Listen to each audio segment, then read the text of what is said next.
Perhaps it's time for the Empire to learn new definitions of strength, Vash replied. These humans have shown me that there are many paths to power. Conquest is only one of them. And if I report this to the High Council, what then? Then you give them the choice to grow stronger or remain limited by old ideas. Vec was quiet for a long time. Finally, he said, I will recommend that New Harmony be designated as an experimental colony. You will have 1 year to prove that your methods can be replicated elsewhere, and if we succeed, then perhaps the galaxy will see the first peaceful expansion in Thaler history. That evening, the entire colony gathered to celebrate the inspector's decision. Humans and Thaler sat together around massive bonfires, sharing food, stories, and songs from both worlds. Hannah found Vec sitting quietly at the edge of the celebration, looking up at the stars. Having second thoughts? She asked, settling down beside him. No, he said. I'm thinking about how much has changed since the day you found me in the forest. You mean the day you were pretending to be hurt so you could spy on us? Vec winced. I'm still sorry about that deception. Don't be, Hannah said with a smile. It led to all of this. Sometimes the best things come from the most unexpected beginnings. You called me a naughty animal, Vec said, and for the first time since she'd known him, he actually laughed. If you only knew how right you were, I was being very naughty. Indeed. Well, you're reformed now, Hannah said, laughing with him. The naughtiest thing you do these days is steal extra fruit from the garden. They sat in comfortable silence, watching the mixed celebration below them. Human children were playing with young Thaler, their laughter creating a harmony that transcended language barriers. Adults from both species were deep in conversation, planning new projects and sharing dreams for the future. Do you think it will work? Vec asked. This experiment of ours? I think, Hannah said thoughtfully, that when two different species decide to build something together instead of tearing each other apart, amazing things become possible. Above them, the stars shone down on New Harmony, the galaxy's first colony built not through conquest, but through the revolutionary idea that former enemies could become partners, and that the strongest bonds were forged not in battle, but in the simple act of choosing to help each other heal. In the years that followed, New Harmony became a model for peaceful expansion throughout the galaxy. The Human-Thaler alliance grew stronger, and other species began to join their confederation of cooperation rather than conquest. And it all began with a young human woman who saw a dangerous predator and chose to offer kindness instead of fear, who looked at wounded paws and said the words that would change two civilizations. Ouch! That must hurt, you naughty animal. Sometimes the smallest acts of compassion can reshape the universe. Dr. Park Min-ho was not happy when Nari walked into the research station carrying a wet, unconscious alien creature in her arms. His face went pale as he looked at the silver-furred animal dripping water all over the clean floor. Nari, what have you done? He asked, backing away from her. You cannot bring that thing in here. We have protocols, we have rules. It was drowning, Nari said simply. I could not let it die. She carried the creature to the medical bay, ignoring Minho's protests. The medical bay was small but well-equipped. It had everything needed to treat human injuries and illnesses, but Nari had no idea if any of it would work on an alien. She placed the creature on the examination table. Under the bright lights, she could see it more clearly than she had by the lake. It was beautiful in a way that took her breath away. Its fur was not just silver, but seemed to have tiny lights in it, like stars in a night sky. Its 6 legs were perfectly formed, with paws that looked almost like hands. The creature was breathing, but not well. Its breath came in short, quick pants, and she could hear fluid in its lungs. There was still water inside from nearly drowning. We need to contact the station commander, Minho said from the doorway. He would not come closer. We need to report this. There are procedures for contact with alien life forms. Later, Nari said. Right now, this creature needs help. She started with the basics: temperature, heart rate, breathing. The creature's body temperature was lower than a human's, but not dangerously so. Its heart was beating fast, probably from stress and fear. The breathing was the biggest problem. Nari had brought some basic veterinary supplies with her from Earth. She had always loved animals, and sometimes the research teams found injured Earth animals that had been brought to colonies. She never expected to use these supplies on an alien. She gave the creature a mild sedative, hoping it would work. The creature's breathing slowed a little, which was good. Then she used a small device to help clear the remaining water from its lungs. The creature coughed and more water came up. For the next 6 hours, Nari worked on the creature. She gave it oxygen to help with breathing. She used a warming blanket to bring its body temperature back to normal. She even started in 4 to give it fluids, though she had to guess at the right mixture. MINHO checked on her every hour, always asking when she would contact the commander. But Nari was focused completely on her patient. The breakthrough came when the creature opened its eyes and looked at her. There was intelligence there, real intelligence. This was not just an animal. This was a thinking, feeling being. The creature tried to sit up but was too weak. Instead, it looked around the medical bay with curious eyes. When its gaze came back to Nari, it made a soft sound, almost like a question. "Hello," Nari said softly. "I am Nari. You are safe now." The creature tilted its head, listening to her voice.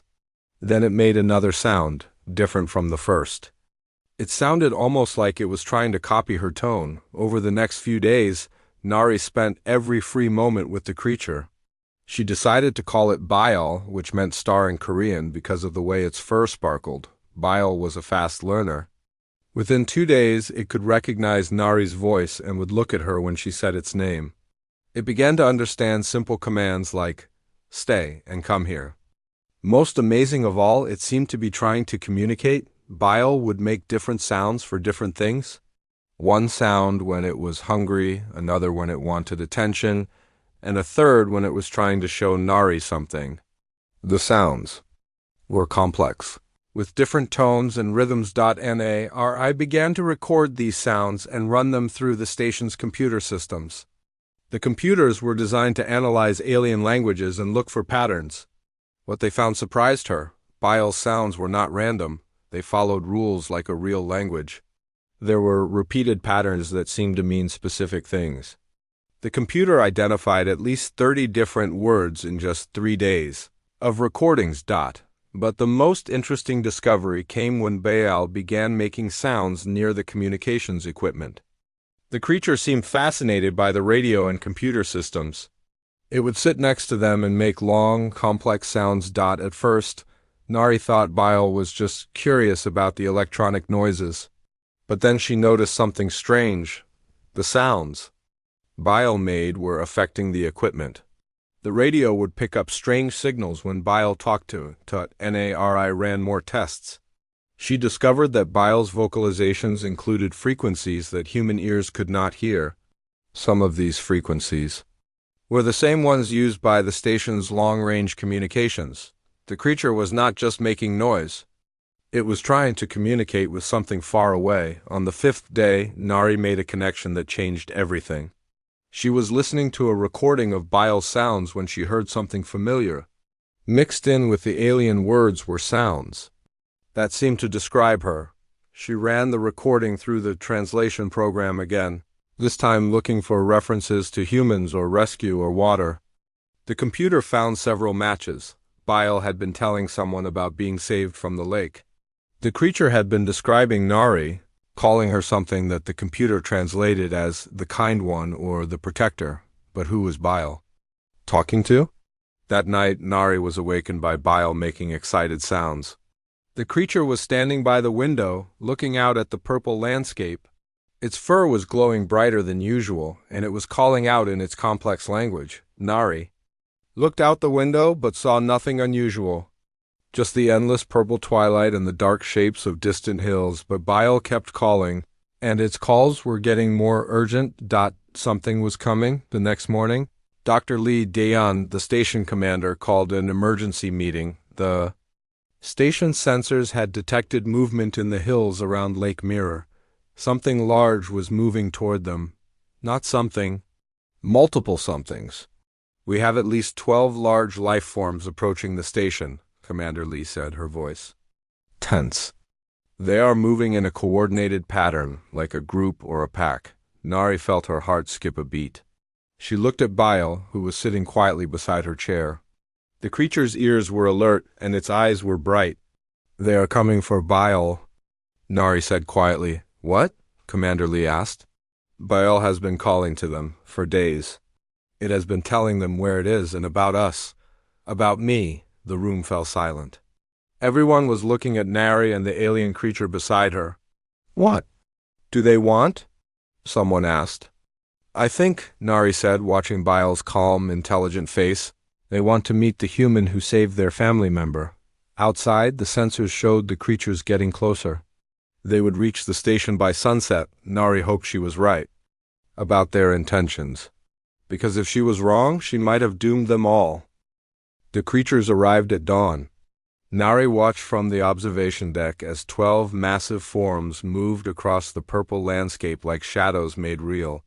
Each one was the size of a small horse, but they moved with the grace of dancers and the purpose of soldiers. Commander Lee stood beside her, holding a pulse rifle that suddenly seemed very small and useless. The other researchers gathered behind them, their faces pale with fear and excitement. This was first contact with intelligent alien life, something they had all dreamed of but never expected to happen like this. They are beautiful, Dr. Kim. Soman whispered from behind them. She was right. Even from a distance, Nari could see that these creatures were magnificent. Their silver fur caught the dim light and threw it back like liquid metal. They moved as one group, but each creature was clearly an individual. With different sizes and markings, the largest one walked at the front of the group. It had scars across its shoulders and face, marks of age and experience. This was clearly the leader, the one who made decisions for the pack. What do we do? Commander Lee asked. Her voice was steady, but Nari could hear the tension underneath. We wait, Nari said, and we see what they want. Bile was pressed against the window, making excited sounds. Its fur was glowing brighter than Nari had ever seen it. The creature was happy, almost singing with joy. The pack stopped about 100 meters from the station. They arranged themselves in a semicircle, with the leader in the center. Then they sat down and waited. They are not attacking, Minho observed. They are waiting for something. They are waiting for us, Nari said. She understood now. This was a formal meeting, a diplomatic contact. The pack wanted to meet the humans properly, with respect and ceremony. I should go out there, Nari said. Absolutely not, Commander Lee said immediately. We do not know what they want. They could be dangerous. Look at them, Nari said, pointing to the creatures outside. They are sitting peacefully. They could have attacked already if they wanted to. They are showing us that they come in peace. Bile was scratching at the window now, clearly wanting to go outside to its family. The creature looked at Nari with pleading eyes. I have to go, Nari said. But Bile saved my life by trusting me. Now I have to trust its family. Commander Lee was quiet for a long moment, then she nodded. Take a communicator. If anything goes wrong, we will help you. Nari clipped the small device to her shirt. Then she picked up Bile, who had grown much stronger over the past week. The creature was still small enough to carry, but Nari could feel the power in its muscles. The walk from the station to where the pack waited felt like the longest walk of her life. Every step brought her closer to creatures that could kill her without effort. But Bile was calm in her arms, making soft, happy sounds. When she was 20 meters away, the pack leader stood up. It was even larger than she had thought, with intelligent eyes that seemed to look right through her. The other creatures remained sitting, but they were all watching her carefully. Nari stopped walking and waited. This was their territory, their rules. She would let them make the first move. The pack leader approached slowly. Each step was deliberate and careful, showing that it meant no harm. When it was close enough that Nari could see the details of its scarred face, it stopped. Then it did something that took Nari's breath away. The massive creature lowered its head in what could only be a bow, a gesture of respect and acknowledgement. Byel made excited sounds and squirmed in Nari's arms. She set the young creature down, and it immediately ran to the pack leader. The big creature lowered its head further, and Baal touched its nose with its own small nose. It was clearly a greeting between family members. The pack leader looked at Nari again. Then it opened its mouth and spoke. The voice was deep and resonant, like distant thunder. But there were patterns in the sound, structures that her trained ear could recognize as language. The creature was speaking to her, trying to communicate. Nari pulled out her portable translator, a device that could analyze and interpret alien languages. She had been using it to understand Baal's communications. Now she pointed it at the pack leader and hoped it would work. After a moment, the device began to translate. The voice that came from the speaker was electronically generated, but the words were clear. You saved our child when you could have ignored its cries.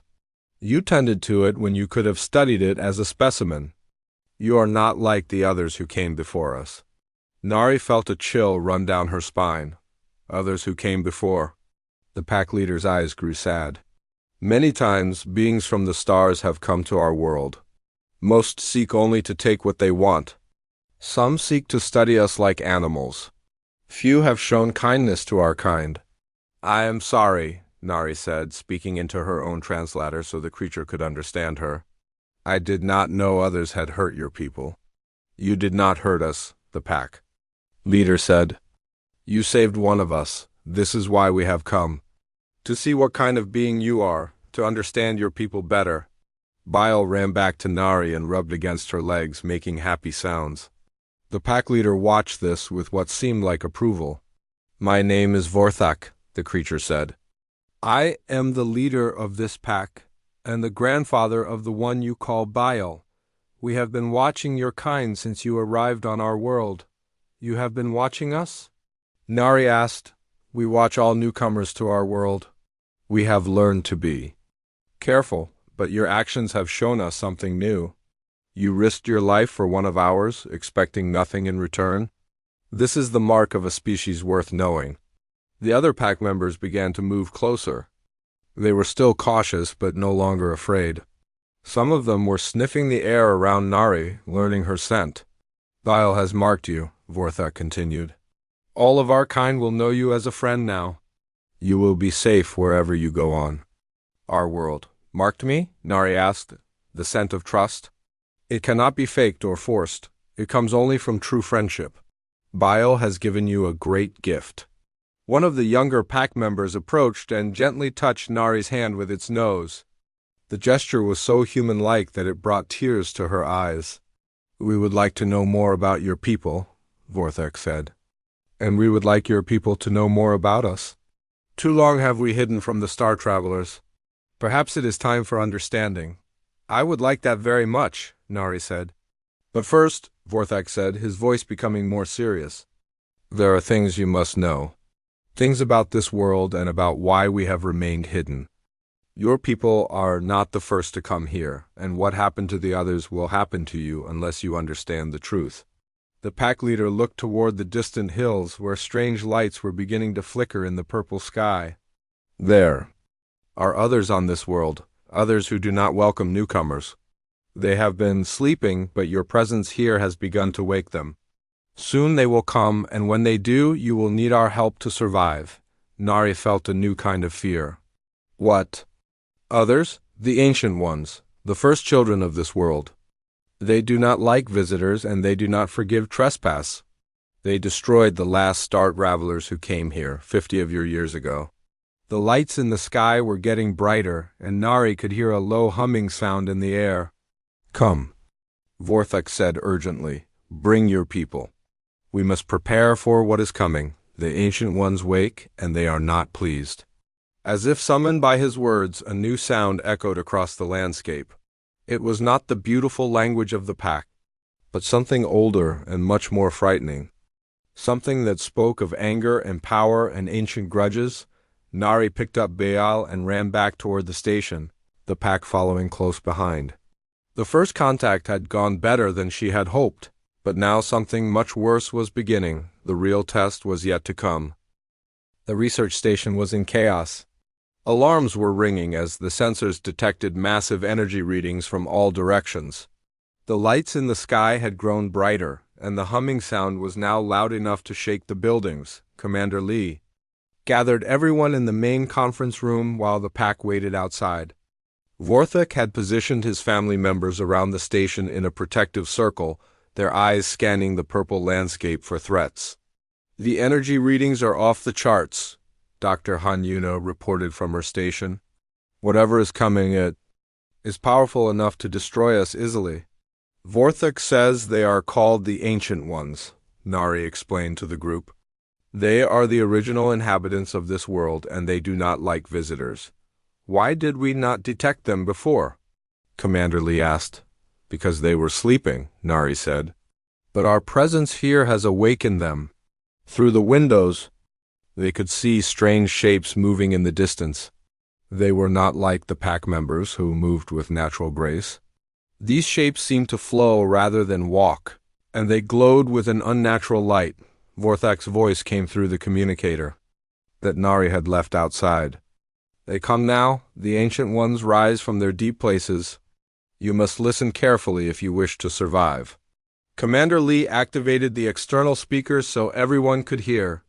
"We are listening. The Ancient Ones are not like us," Vorthak's translated voice said. "We are flesh and blood, but they are something else. They are living energy, beings of pure thought and power. They were old when our world was young. What do they want?" Minho asked. "They want you gone. All star travelers must leave or be destroyed.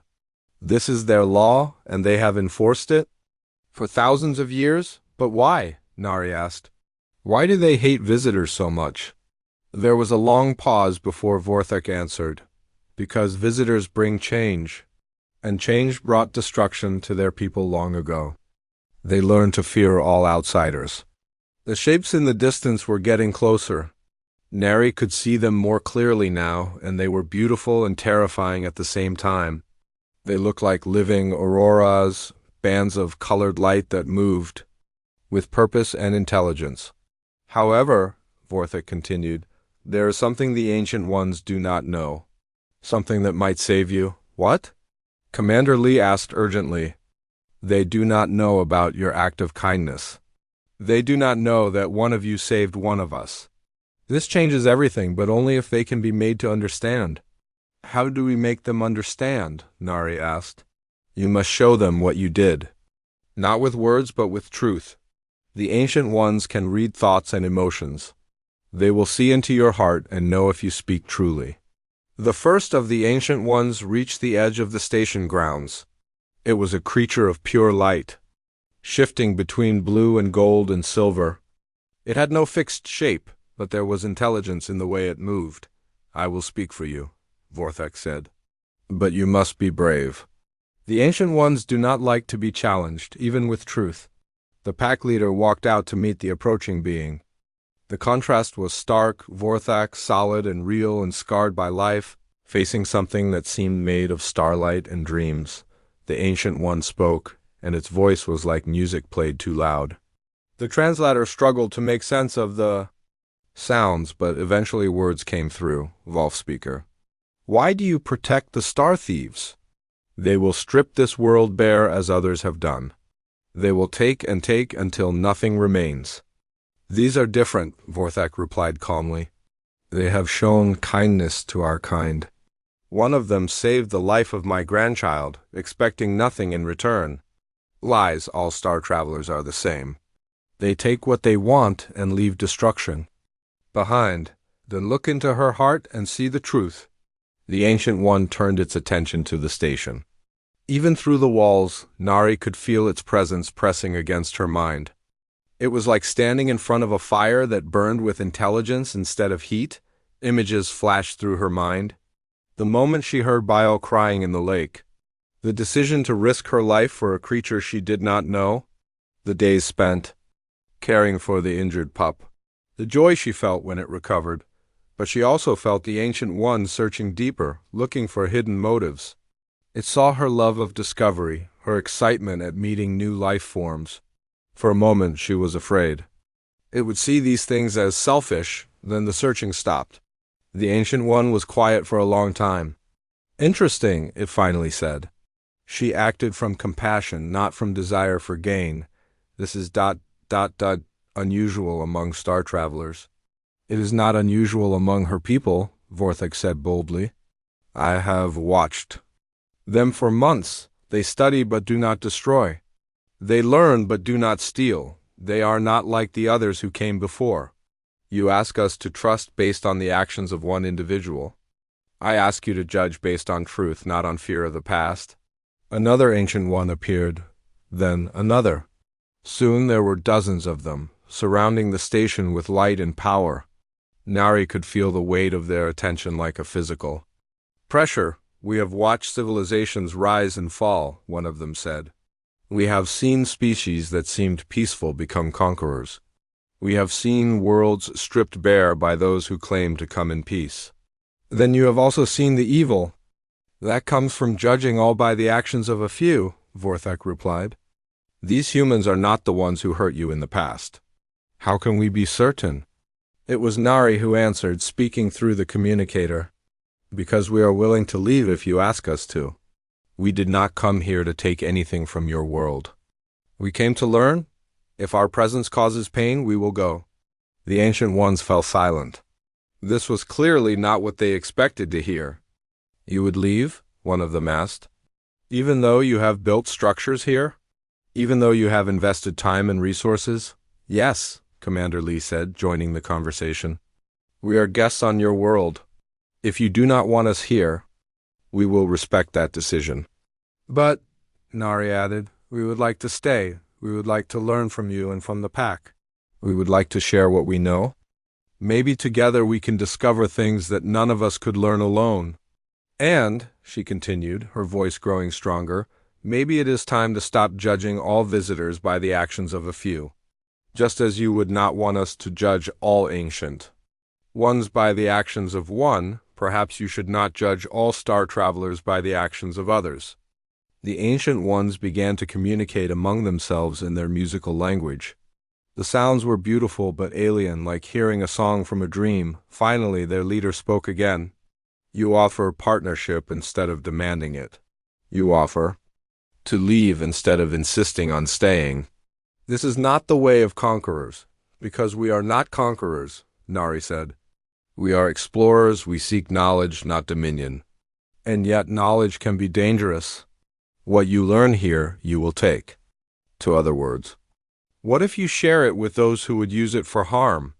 It was Vorthek who answered. Then we will watch them, as we have watched others. We will be the guardians of what should not be shared. We will help them choose wisely. You would take that responsibility? The ancient one asked, surprised. For the one who saved my grandchild, yes.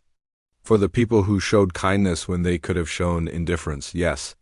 The ancient ones were quiet again, their lights pulsing in complex patterns. Finally, their leader spoke. Very well, we will allow you to stay, but under conditions. You will share what you learn with both the pack and with us. You will take nothing from this world without permission.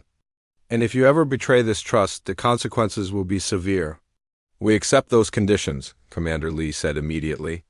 And, the ancient one continued, one of you must remain here always as a bridge between our peoples. Someone who understands both our nature and yours. Nari looked at Bile, who was sitting quietly beside her, and at the magnificent creatures outside who had risked everything to protect her people. I will stay, she said without hesitation. The decision is made, the ancient one said. But know this, star travelers. You are the first in 1,000 years to be granted this privilege. Do not make us regret our mercy. As the ancient ones began to fade back into the landscape, their leader spoke one last time. The Wolf speaker chose well when he chose to trust. May his trust be justified by your actions. When they were gone, Vorthek approached the station again. You have done something remarkable, he said to Nari. You have changed the course of history with a single act of kindness. I just saved a drowning pup, Nari said, kneeling to pet Bile. Yes, Vorthek said, and she could hear the smile in his translated voice. And in doing so, you saved us all. 6 months later, Nari stood in the expanded research station, watching through the large windows as human children played with young pack members in the purple twilight. The station had grown from a small outpost to a thriving settlement with buildings that blended human technology and pack architecture. Bile, now fully grown and wearing the ceremonial markings of a pack diplomat, stood beside her. The young creature had chosen to stay with Nari, serving as a living bridge between their species.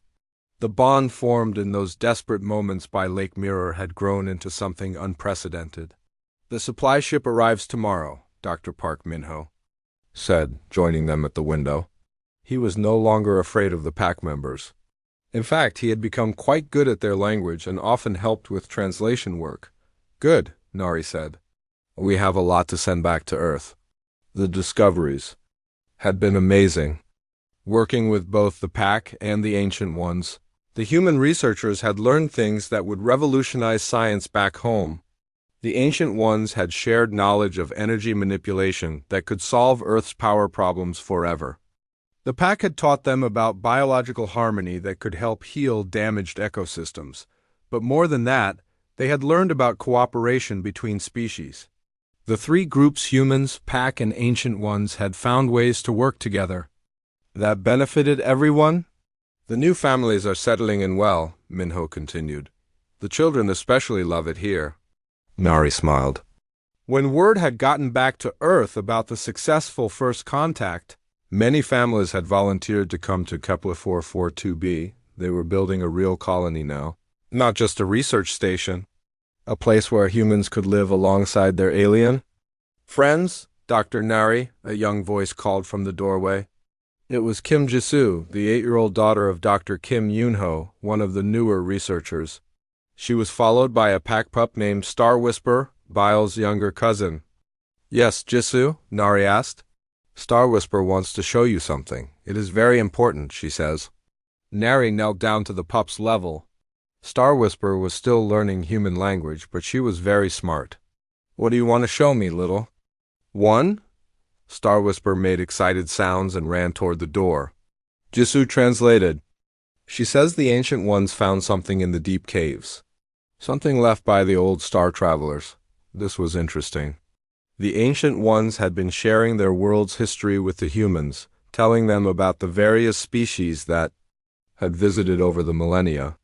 Most of those stories had ended badly, which was why the Ancient Ones had been so protective. Nari followed Star Whisper and Jisoo outside. The settlement was busy with activity. Human adults worked alongside pack members to build new structures. Ancient Ones provided energy to power construction tools. Children of both species played together, learning each other's languages and customs. Commander Lee, now Governor Lee of the New Harmony Colony, was talking with Vorthek about expanding the agricultural areas. They had discovered that pack farming methods could produce better crops with less environmental impact. "Nari," Vorthek called when he saw her. "Perfect timing." "We need your expertise." "What did they find?" Nari asked. "Come and see for yourself." They walked together to the cave entrance that led to the Ancient Ones' deep territories. These caves went down for kilometers, filled with crystal formations that the Ancient Ones used to store memories and knowledge. One of the Ancient Ones, who called itself Luminar, met them at the entrance. Its lights were pulsing in patterns that Nari had learned meant excitement and curiosity. "We have found something that changes everything," Luminar said through the translator. "Something left by visitors from long ago." They followed Luminar deep into the caves, through passages lined with glowing crystals. The deeper they went, the older the formations became. Some of these crystals held memories from thousands of years ago. Finally, they reached a large chamber that Nari had never seen before. In the center of the chamber was a structure that was clearly not natural. It looked like a doorway made of metal and crystal, covered in symbols from a dozen different languages. "What is it?" Nari asked, awed by the beauty of the structure. "A gateway," Luminar explained. "Built by a species called the Builders, who visited our world long ago. They were the first star travelers we trusted, and they left this as a gift." "A gateway to where?" "To other worlds, other civilizations." It is part of a network that connects distant parts of the galaxy. Nari felt her heart skip a beat. This was bigger than anything they had discovered so far. A gateway that could take them to other worlds instantly, without the years of travel that spaceflight required. "Why are you showing us this now?" she asked. "Because," Vorthak said, "we have decided that humanity is ready for this knowledge. You have proven yourselves to be trustworthy. You have shown that you can work with others instead of trying to dominate them." "The network has been dormant for centuries," Luminar added. "We closed it when the last trustworthy species disappeared. But now, with your help, we can open it again." "But there are conditions," Vorthak warned. "This gateway cannot be used for war or conquest. It can only be used for exploration and peaceful contact. Humanity must promise to respect the other civilizations you meet. And," Luminar continued, "you must take us with you. The pack will serve as ambassadors, helping you make contact with other species. We Ancient Ones will provide guidance and wisdom." Nari looked at the amazing structure before her. This was beyond her wildest dreams. Not just contact with one alien species, but with many. The chance to explore the galaxy and meet civilizations that had existed for thousands of years. "I cannot make this decision alone," she said. "This is too important. We need to contact Earth and discuss this with our leaders." "Of course," Vorthak agreed, "but we wanted you to see it first. You are the bridge between our peoples. Your voice will carry great weight in this decision." They spent the next hour exploring the gateway chamber.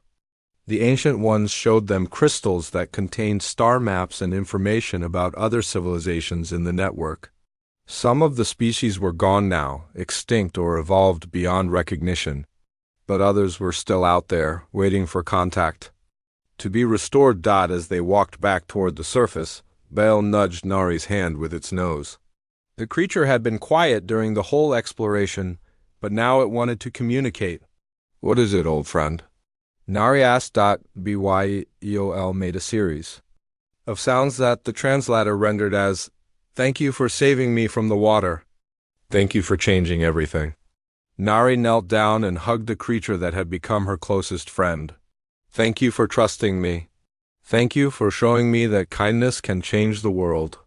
That evening, as the 3 moons of Kepler 442b rose in the purple sky, Nari sat in her office writing her report to Earth.